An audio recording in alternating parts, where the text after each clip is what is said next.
Good morning. Good morning, Atlanta. Good morning, Southeast, East Coast, West Coast. Or good afternoon or good night, wherever you are. Thank you for being here. Thank you for joining us. Today we have a really interesting conversation and really what I'm passionate about. Today I'm going to be your host. Sorrel, my business partner and mentor, is somewhere in the world making a difference and creating an impact.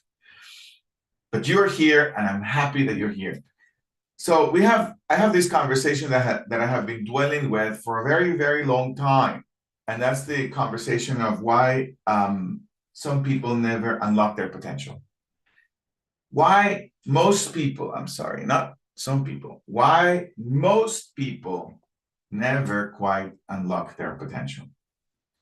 And that's a question that I have been fascinating for a long time. It's one of those questions that I'm really interested in answering for myself, because I want to know if I am on my way to unlock my potential. I want to discover for myself if I am questioning my habits, if I am questioning the limits of what's possible for me and the limits that I want to challenge myself with. And it's often easier to challenge others than to challenge oneself, right? And so I don't really like to dwell necessarily on this context of challenging others to unlock their potential without asking myself if I am challenging myself to unlock my potential. And certainly I have a life journey that allows me to stand on something. So in the context of, allows me to stand on something in the context of, have I been unlocking my potential? Have I been challenging myself to unlock my potential? And there are three aspects that I want to share with you about my life that have led me to feel comfortable continuing to have breakthroughs in my life. And so I'm going to share them with you. And then I'm going to share also with you what I have been noticing that prevents people from unlocking their potential. So let's take a look at, let me share with you a little bit about the way I reflect on my life, the way I have been reflecting on my life.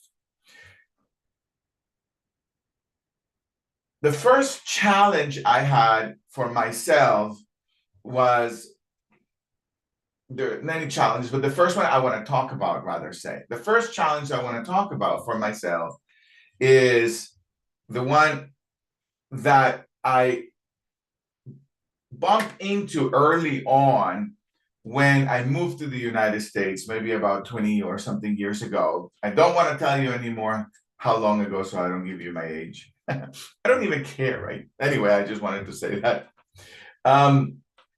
So for a few months, I used to sell newspapers on the street lights, looking to make some money so I can fly back to the country I was living at. I wanted to fly back. I wanted I didn't want to necessarily stay here.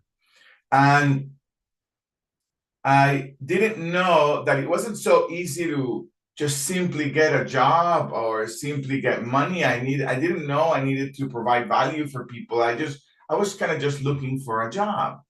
And I wasn't getting it anywhere until someone said, well, you can meet us at a particular street light in Florida, and you can sell newspapers around 6 in the morning or so, and you can offer newspapers and people will give you 50 cents. And then you'll make like half of it. So at the end of the day, I was making maybe $5 a day from the work that I was doing.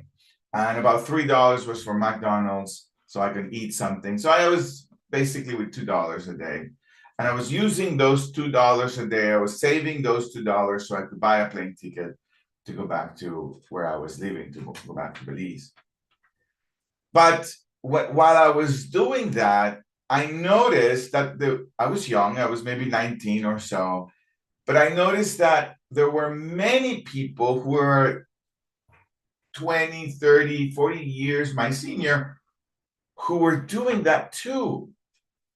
And I didn't understand anything about struggles. I didn't understand anything about society. I didn't understand anything about addictions. I didn't understand anything. I was wondering what happened to them. I knew that they didn't want to be there. I knew that. I knew they didn't want to be there. I knew that's not what they dreamed for the opportunity of their life. I sort of understood why I was there. I was a new immigrant. I didn't have any options. I didn't really have any influence. I didn't really know anyone. I spoke a little English. I understood why I was there, but I didn't understand why people my 30, 40 years, 20 years, my senior were there. I didn't get it. And then I started to notice as I stayed here a little longer and a little longer that I started becoming cynical and resigned about what is possible in my life. So although I had all these dreams for the possibility that my life is, I started becoming cynical and I started becoming resigned. And then I bumped into this field that most of you know that I'm really passionate about, which is the field of growth and development. I bumped into that. And I was invited to a conversation like this one, and I met somebody that was talking about precisely what we're going to talk about today.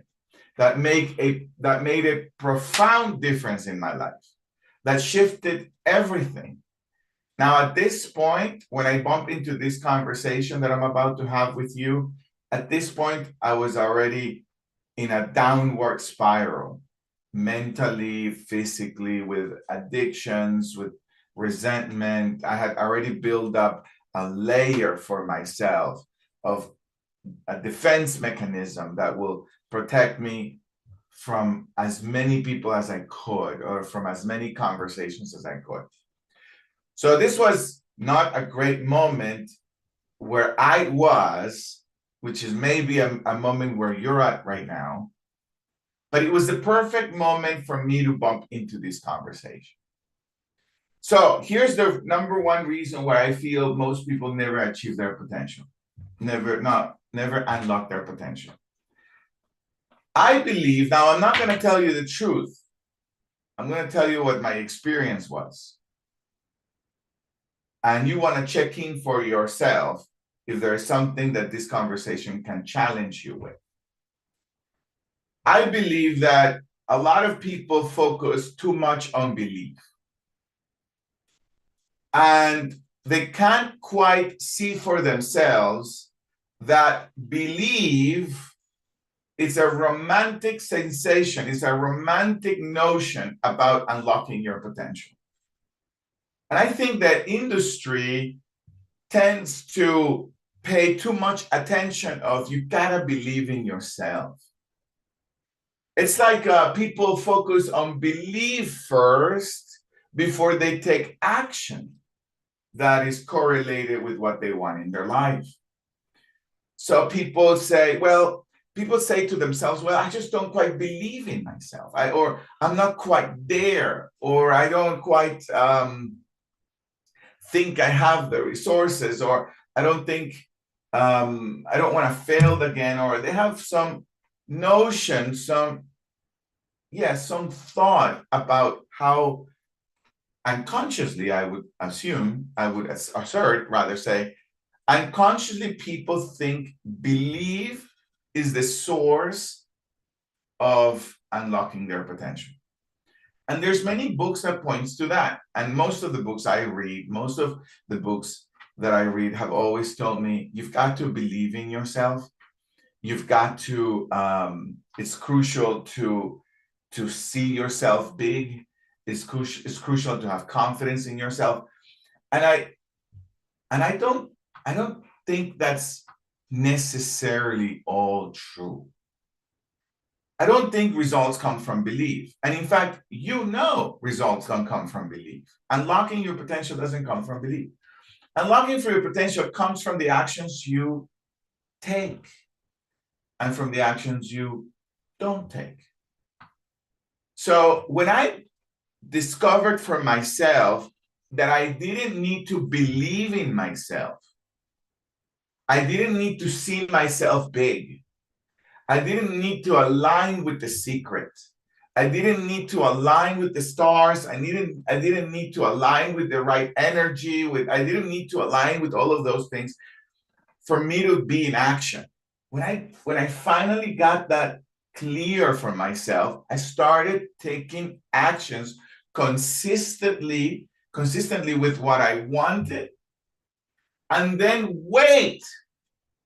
And then I started to wait to see what results were coming out of the actions that I was taking.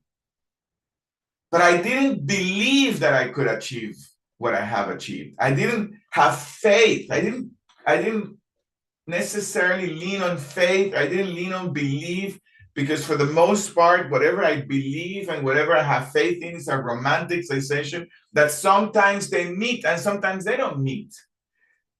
It's like neighbors. Sometimes what I believe happens and sometimes what I believe doesn't happen. It's like going out of my house and I meet my neighbor. Sometimes when I go out of my house, I meet my neighbor, and sometimes when I go out of my house, I don't meet my neighbor.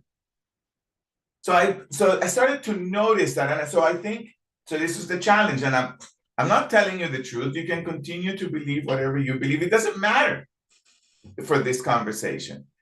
But what I do have found for myself, and where I lean on for the opportunity of being inspired with what's possible, is to be in action. And there's something else. One of the things that I have noticed about action, being in action, is that for the most part, most actions are really simple. Really simple. The action that will lead you to the goal that you have, whatever goal you have, for the most part, are really simple actions. Now, most people don't take consistent, simple actions because they don't believe that they will achieve the result. So they stop short.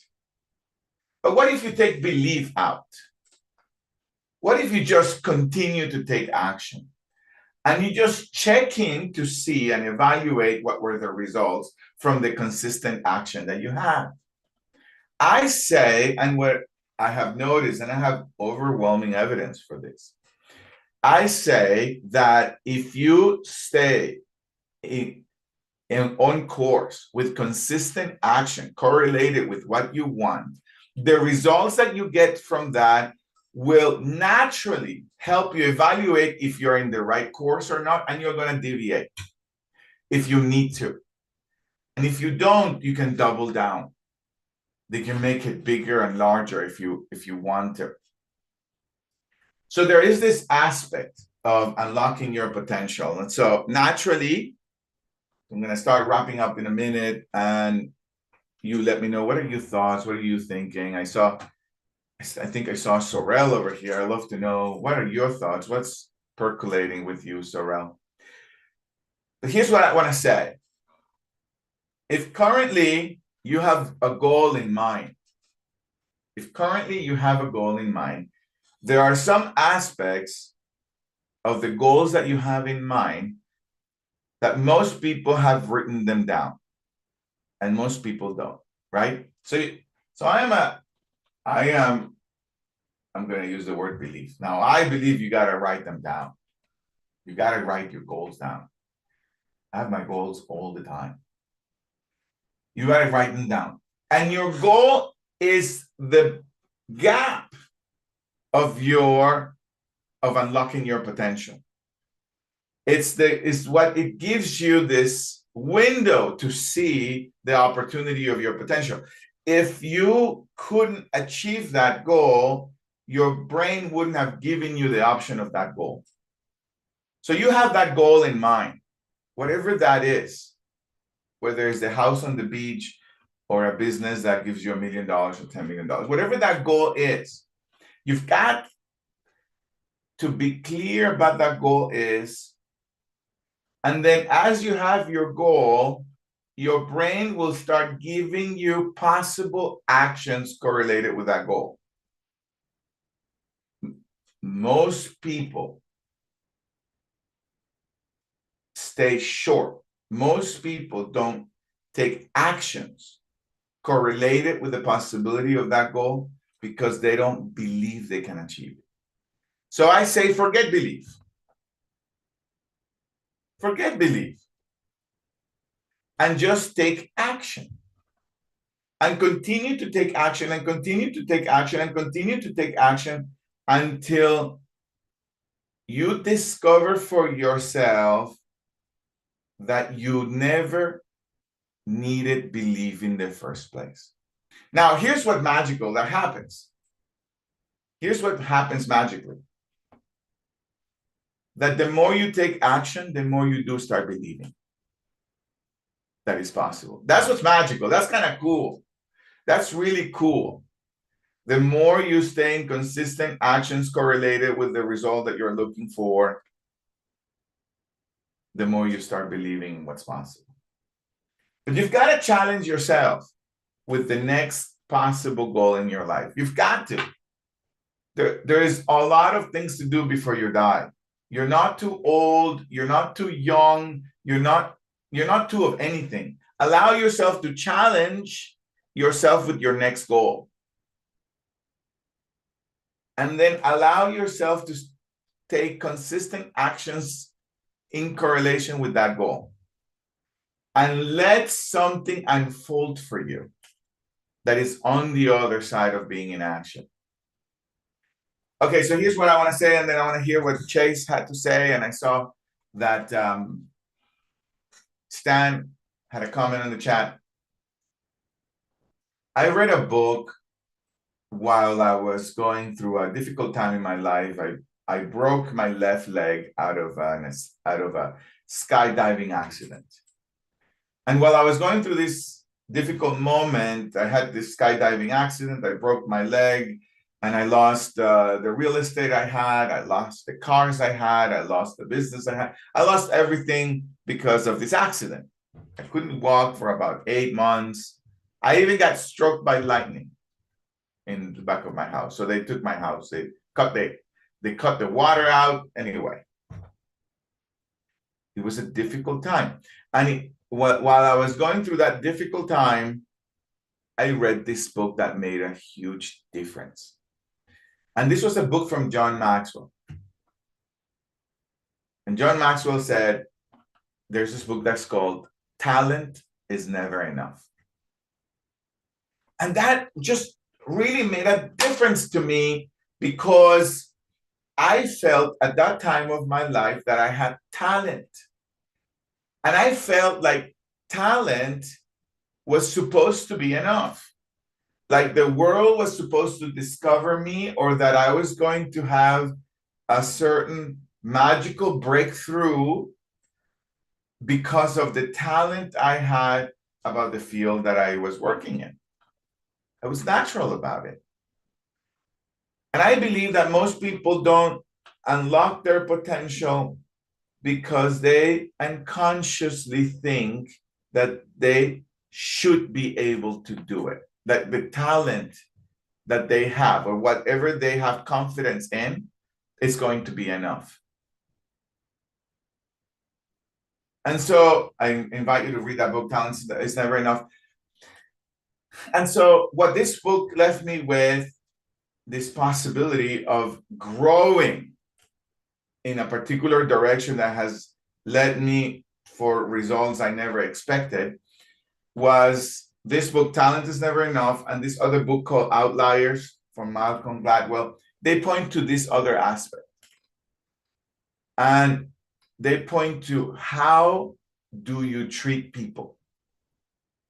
You can have your talent, but if you don't know how to influence another, if you don't care about creating teams around you, if you don't care about uplifting others, if it's just about you, most people die with their music in them, with great talent.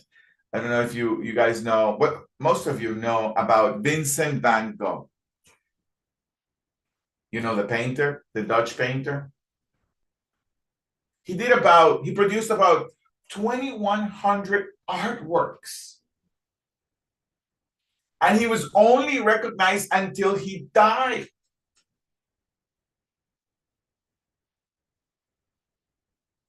Interesting. And I think most people's talent is going to be recognized when they die.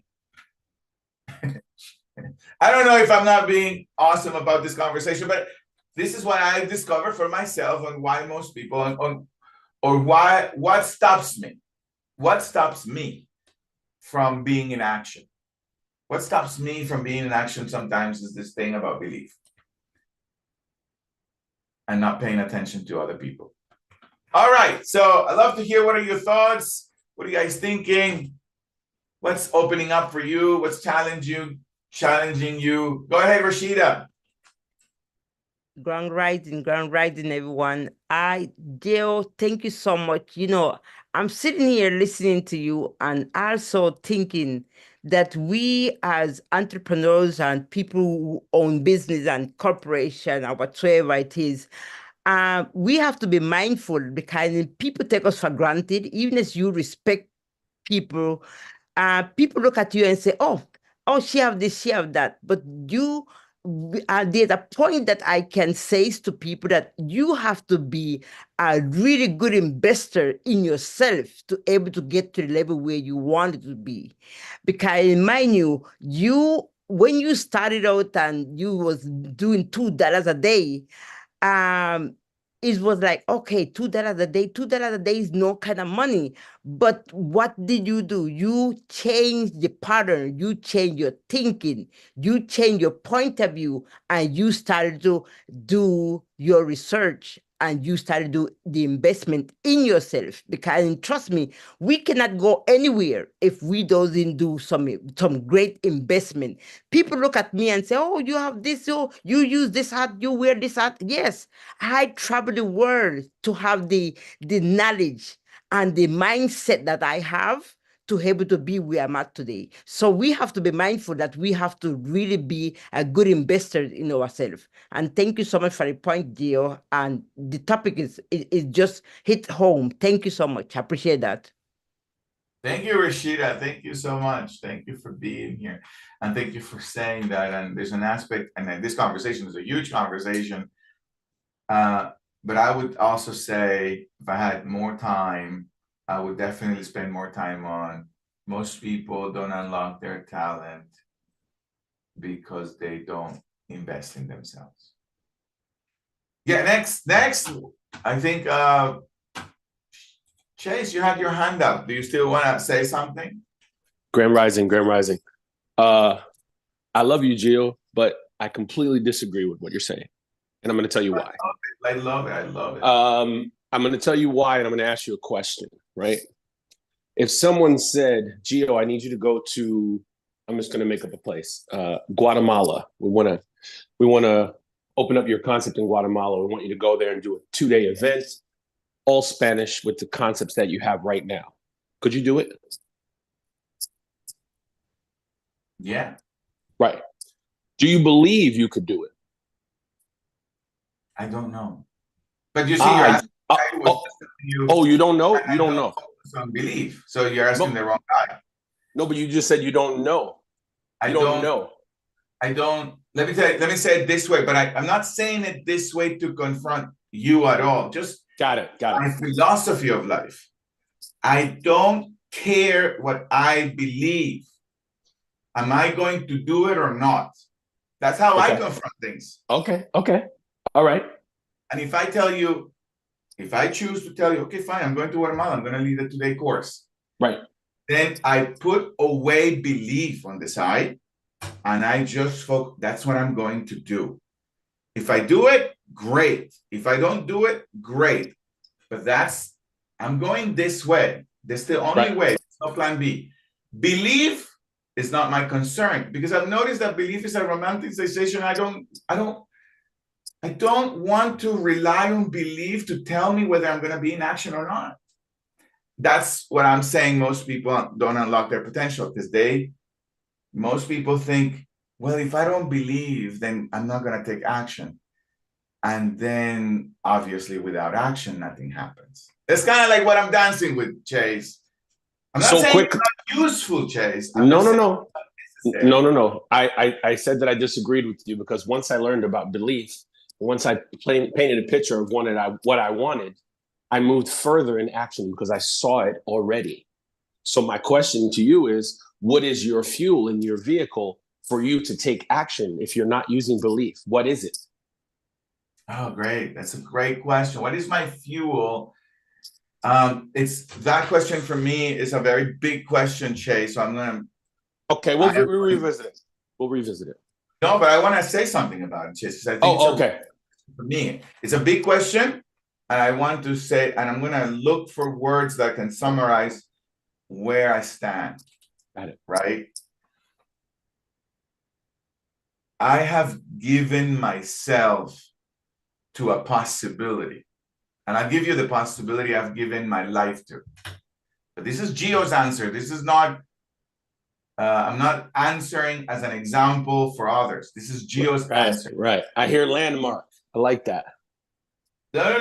Landmark is weird thinking. That's weird talk, Chase. This is Gio's answer. Gio's answer. I have given my life to the possibility, to a mission of creating a new paradigm for human beings and the expression of leadership in the world. And since I've given my life to that, I'm going to take actions correlated with that. Do I think I can do it? No. But I'm going to stay in action? Yes. Because my belief of myself might be holding me up, and I don't want my belief to hold me up. That's kind of like how Gio thinks. Got it. Thank you. Yeah, and Stan said something, I think it was Stan, who said, Peter is actually pointing to it, what this conversation is about. This conversation is about stimulating action. That's for sure. Can I make a point here? Listening, oh man, I love it. But you said something which kind of resonates. It resonates. If you're doing the action and it's leading to more production in the way that you want it to, then you continue. But if not, you can adjust and recalibrate and probably switch to another way. But action is going to prove out where you're going and how far you reach and what you can do to change whatever the result is. And that's very concise. And the goal setting piece is so foundational. You go after it regardless, and you're going to prove to yourself in the journey what it is that you're all about, and the meaning and the focus will come when the rewards are added to it. Yeah, a lot of belief and a lot of focus will come after action. That's for sure. That's what I've noticed. And I've been coaching people for a good number of years to reach unprecedented results in their lives. And if I'm going to be laser honest, mostly what I'm looking for is for people to be in action. I need people to be in action, not to believe in themselves, not to complete their past necessarily. I need them to be in action. And I've seen wonderful things that happen after people take action. Like their belief comes to like, wow, now they believe in themselves after an action. It's very cool. It's very cool to see it. Stan, go ahead. Sorrel, you're here. Sorrel is here. Yay. Sorrel, tell me you don't agree with me too. Let Stan go first, man. Well, wrap up. Go ahead, Stan. How you doing, guys? First of all, I think that in a way we're kind of talking about what I think in a way might be an oxymoron. Anybody can take an action not based upon a belief, but you can sustain action not based upon belief. You're not going to continue to do an action if you're not believing you're going to get a result. You will change that action. That does not stop you from making the initial action. You can do that without having any belief. You can just say, I'm going to take an action. But to sustain an action consistently requires a belief to sustain it. Yeah, but here's the thing, Stan, and here's what I've seen, that most people never unlock their potential. I'm not saying what you're saying is not valid. Of course it's valid. If absent of me looking at the possibility of the future with a belief, I'm not going to remain in action. Yeah, that's very valid, Stan. But here's what I'm saying, that most people never unlock their potential. Most people don't take action. But okay, I'm going to talk about the people who do take action. Stan, people take action and then take another action. And then they take another action, and then they don't get the results that they're looking for. And then they look at their belief. And then most people stop. They don't continue. What I am asking people in this conversation to consider is to put on the side belief, stay in action. If that's what you want, stay in action, stay in action, stay in action, stay in action. Put on the side belief, because I'm going to speak for myself now.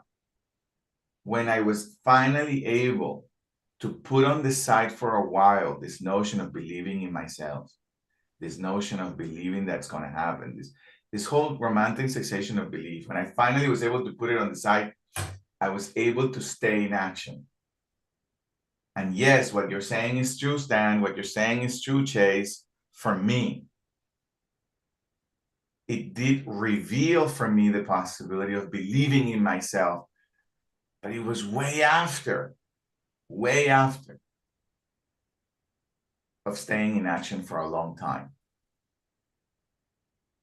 I don't know if that makes sense, but that's what I wanted to open up. Go ahead, Sorrel. You said it, man. It's like that could be another conversation that takes another 3 hours. So go ahead and close up, and we'll chat after you close up.